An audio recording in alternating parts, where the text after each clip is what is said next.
Welcome to the Institute for Voices of Liberty's Museum of Remembrance. Ivall's Museum of Remembrance exists for the sole purpose of educating citizens and leaders worldwide to confront the crimes against humanity perpetrated by the Islamic Republic in Iran, to prevent the furtherance of its crimes and to inspire and promote human dignity. Phase 1 of Ivall's Museum of Remembrance consists of 5 halls, each dedicated to distinct subject matter. The Wall of Remembrance is dedicated to the memory of Iranian patriots who made the ultimate sacrifice in opposition to the kleptocratic Islamic Republic in Iran.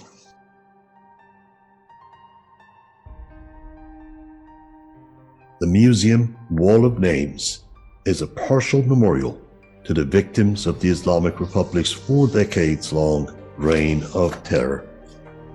The Islamic Republic in Iran's reign of terror began before assuming control of Iran in February 10th of 1979. For the last 4 decades, Iran has been the crucible of the world's 3rd major ideological challenge, after fascism and communism, to liberal democracy. In pursuit of its goals, the Islamic Republic in Iran has left behind a genocidal trail of bloodshed and violence. This hallway is dedicated to the memory of its victims. Iran's internationally recognized unknown soldier was a sergeant first class of Iran's Imperial Army who gave his full measure in defense of Iran during the Zofar War of Oman in 1976. He was one of 719 casualties in this war against communism. The Islamic Republic in Iran has removed this fact from the pages of Iran's history. At 9 p.m. on Friday, August 19, 1978, 4 Shiite terrorists entered the lobby of the Rex Cinema in Abadan to supposedly watch a screening of The Deer. Around 9:45 p.m. that evening, the 4 aforementioned men left the movie early, barred the doors in the lobby, and poured a solution of paint thinner and cooking oil on the doorways. While 3 of the men then re-entered the theater, the 4th flicked a match into the carefully constructed death trap. The result was the deadliest terrorist attack the world had seen until the 9/11 attacks 23 years later. While around 320 persons who were in the balconies escaped, according to Amnesty International's investigation, 438 moviegoers were incinerated or suffocated by the ensuing conflagration or trampled to death trying to escape. Khomeini's sympathizers, with the help of foreign media outlets, were successful in laying blame for this terrorist operation on Mohammad Reza Shah's Savak intelligence service, and this sparked massive unrest and demonstrations in Iran's oil-rich Khuzestan province, which until then had not joined the Ayatollah's followers. Following massive vote fraud in 2009 presidential elections and the ensuing mass protests, the Islamic Republic in Iran responded with lethal violence, mass detentions, and a complete political crackdown. Unfortunately, international media outlets did not cover this green movement in any effective form. By 2013, what had remained of the student movement of 2009 had turned away from the theocratic kleptocracy of the Ayatollahs and were following a new creed, namely the philosophy of Cyrus the Great.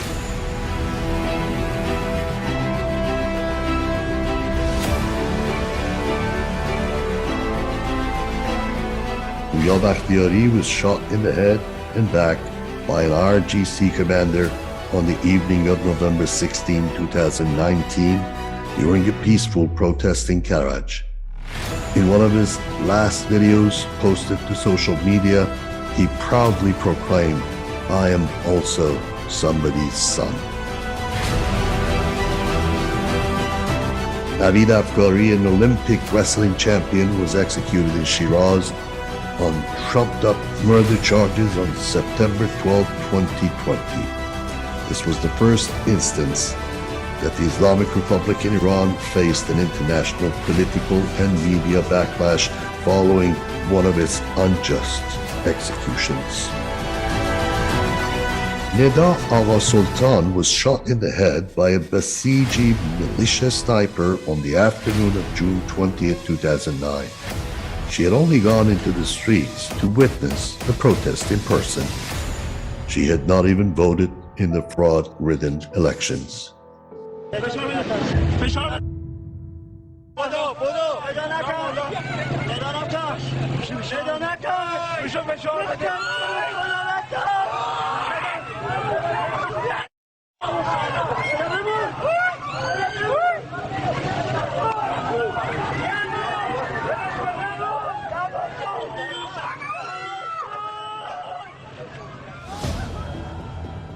The importance of the armed forces in Iran flows from Iran's long history of successive military empires. For over 2,500 years, starting with the conquest of the Achaemenid rulers of the 6th century BC, Iran developed a strong military tradition.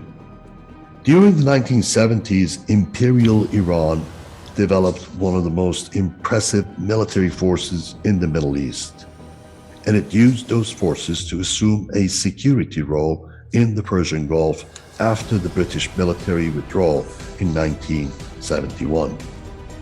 Following the Islamic Revolution of 1979, the armed forces underwent fundamental changes. The revolutionary government purged high-ranking officials, as well as many mid-ranking officers identified with the Pahlavi dynasty, and created a loyal military force, the Pasdaran Enqilab Islami, or Islamic Revolutionary Guard Corps, whose purpose was to defend the revolution. When the Iran-Iraq War began, however, the revolutionary government had to acknowledge its need for the professional services of many of the purged officers to lead the armed forces in defending the country against Iraq. The army was unexpectedly successful in the war, even though, as of 1987, the regular armed forces continued to be regarded with considerable suspicion.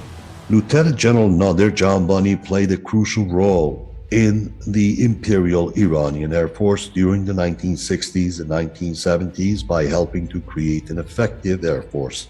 He served as the deputy commander of the Imperial Iranian Air Force.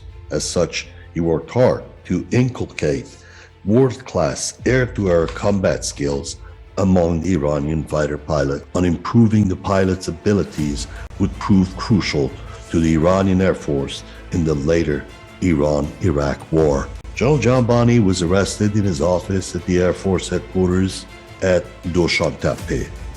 He was subsequently put on a show trial run by the infamous Sadiq Khalkhali and Ahmad Khomeini, the Ayatollah's son, who told General Janbani that he was a foreigner. He refused to respond, which caused Khalkhali to retort, "He must think we're not worthy of a response." He was charged and convicted of association with the Shah's idolatrous regime, corruption on earth, unspecified anti-revolutionary offense, war on God, God's prophet, and the deputy of the 12th Imam. He was taken to Qasr prison, and in the early hours of 13th March 1979 was shot in the courtyard of the prison. It was Thomas Jefferson who once wrote, "The purpose of government is to enable the people of a nation to live in safety and happiness. Government exists for the interest of the governed, not for the governors." Iran's longest-serving Prime Minister, Amir Abbas Hoveyda, was born in Tehran in 1919 and attended high school in Beirut. With a bachelor's degree in political science from Brussels, he returned to Iran in 1942 and was hired at the Ministry of Foreign Affairs. In the 1950s, he became a high administrator in the National Iranian Oil Company. In the early 1960s, Hoveyda joined Hassan Ali Mansour's Iran Novin Party. a new political grouping charged with implementing the Shah's reform program known as the White Revolution. When Mansour was assassinated in 1965, Hoveyda replaced him as prime minister. As Iran's second most powerful man during the two pre-revolutionary decades, he presided over a crucial period marked by rising oil income and various development projects. Mr. Hoveyda was captured by Ayatollah Khomeini's provisional revolutionary government and murdered quickly during an afternoon court break in the midst of a show trial on April 7, 1979. Farrokh Parsa was an Iranian physician, educator, and parliamentarian. She served as Minister of Education of Iran during the Pahlavi dynasty and was the first female cabinet minister of an Iranian government. Parsa earned a medical degree from Tehran University. She used this to become a biology teacher. Her work in education led to her being elected to the parliament in 1963.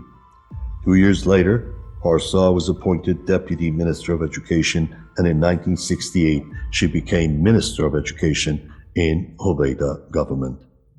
It was the first time in Iran's history that a woman was appointed to a cabinet position.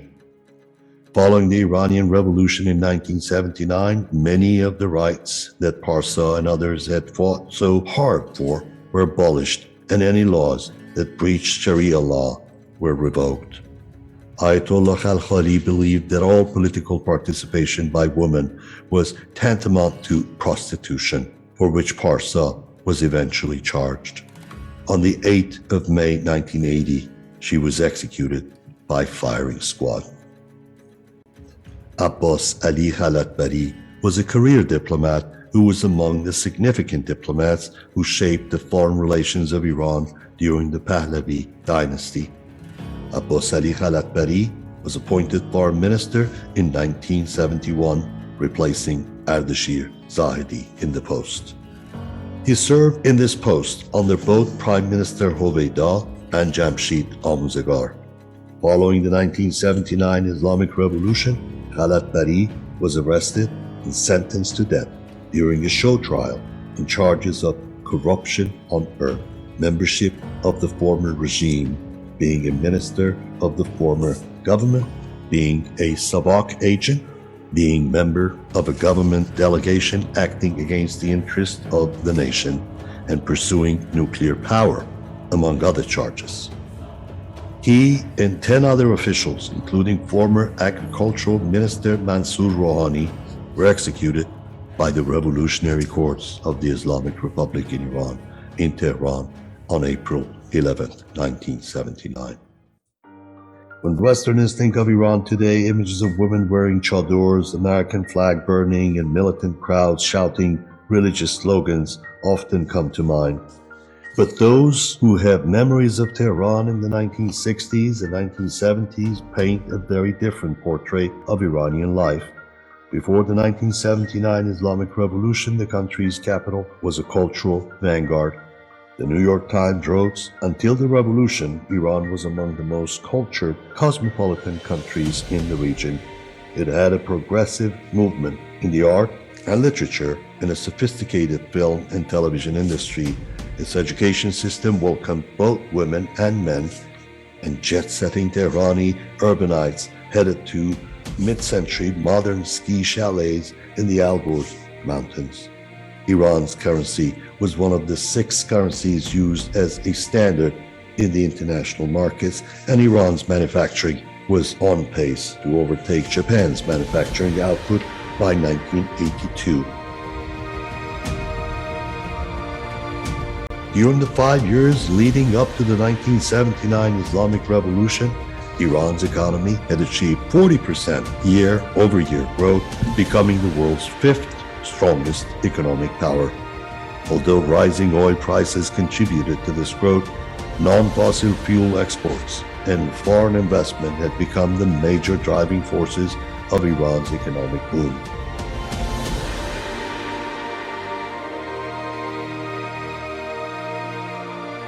With Mohammad Reza Shah's heavy investments in infrastructure and higher education in the late 40s and 50s, a strong manufacturing foundation had been laid out that began to bear fruit in the 60s and 70s. Industries which had begun as simple assembly plants in the 50s had turned into leading design and manufacturing plants in the 60s and 70s, with their products such as plastics, electronics, and vehicles competing head-to-head with Japanese products in Eastern Europe, Africa, and the Middle East.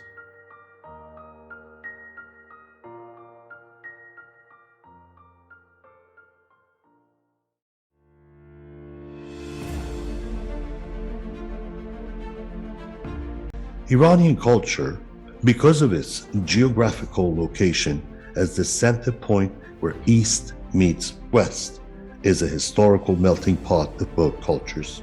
As hard as the Islamic Republic in Iran has tried to purge all Western culture norms, it has failed miserably in that respect.